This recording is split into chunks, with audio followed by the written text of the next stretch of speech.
नमस्कार, आप देख रहे थे टिंग टांग न्यूज में। मैं ममता सोनी और आपको बता दें कि बिलासपुर के तखतपुर के मेनपार गांव से जो अचानक 50 से 55 गायों की मृत्यु हो गई, उस पर छत्तीसगढ़ के पूर्व मुख्यमंत्री डॉक्टर रमन सिंह ने गायों के मृत्यु के संबंध में बातें कही है।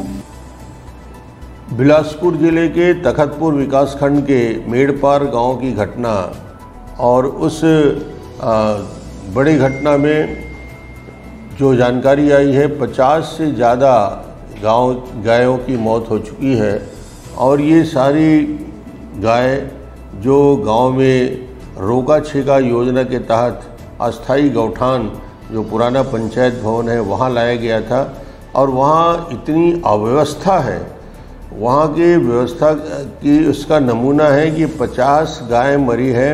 वहाँ न भूसा है, न पैरा है, न किसी प्रकार का चारा है, न पानी की व्यवस्था है।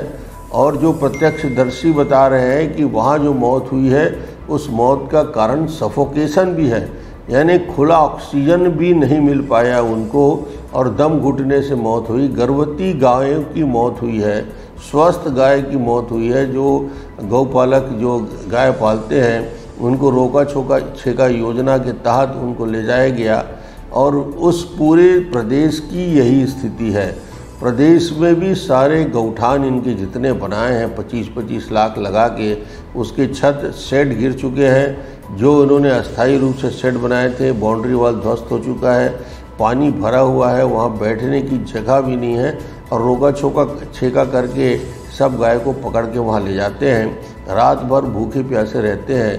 ये 50 गाय की मौत जिस प्रकार से हुई है, निश्चित रूप से इस पे प्रशासन को, सरकार को कठोर कार्रवाई करनी चाहिए। और एक प्रकार से नेग्लिजेंसी जो हुई है, गौ हत्या का अपराध एक छोटा मोटा अपराध नहीं होता। गौ माता हम सब के लिए आराध्य है। आज इस शुभ दिन में नाग पंचमी के अवसर में ऐसा समाचार मिलता है तो निश्चित रूप से इस पर कार्रवाई तो होनी चाहिए, मगर मुझे लगता है कि सरकार सचेत हो जाए। ये सब योजनाएं कागज में चल रही है, कागज की योजनाओं को धरातल में लाओ।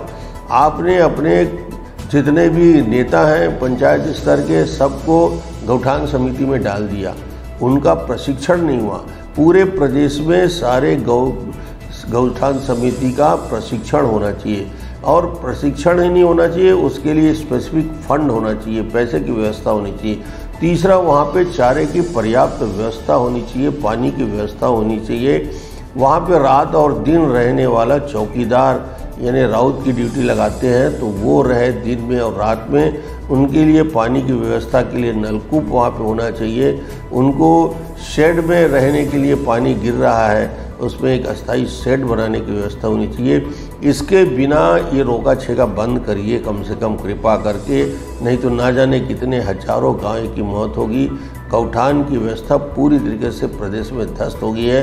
नरवा गरुआ गुरुआ बारी कागज में बहुत अच्छा दिख रहा है पर धरातल पे नहीं। आज वहाँ के पशुपालक गए थे, वहाँ पे नारे लगा रहे थे, मांग किया, उनको मुआवजा मिलना चाहिए, जो दोषी हैं उनके ऊपर कार्रवाई होनी चाहिए। और जो गाय पालक हैं जिनके जानवरों की मौत हुई है उनको सरकार मुआवजा दे और इस बात को भी चिन्हांकित करे जांच करके इसमें दोषी कौन है। और प्रशासनिक अधिकारियों को भी इसमें जवाबदेही दी जानी चाहिए। जब तक ये व्यवस्था ठीक से नहीं चल पाएगी, सिर्फ और सिर्फ गांव के पंचायत के भरोसे एक खुले जगह में आपने गौठान बना दिया, ये व्यवस्था का यही असर होगा। तो मैं आज इस अवसर पर इतना ही कहूँगा कि प्रशासन अब सचेत हो जाए, जाग जाए। हम लोग बार बार इस बात को बताते रहे, बोलते रहे, मगर सरकार इस दिशा में ध्यान नहीं दे रही है और आज एक बड़ी घटना हो गई।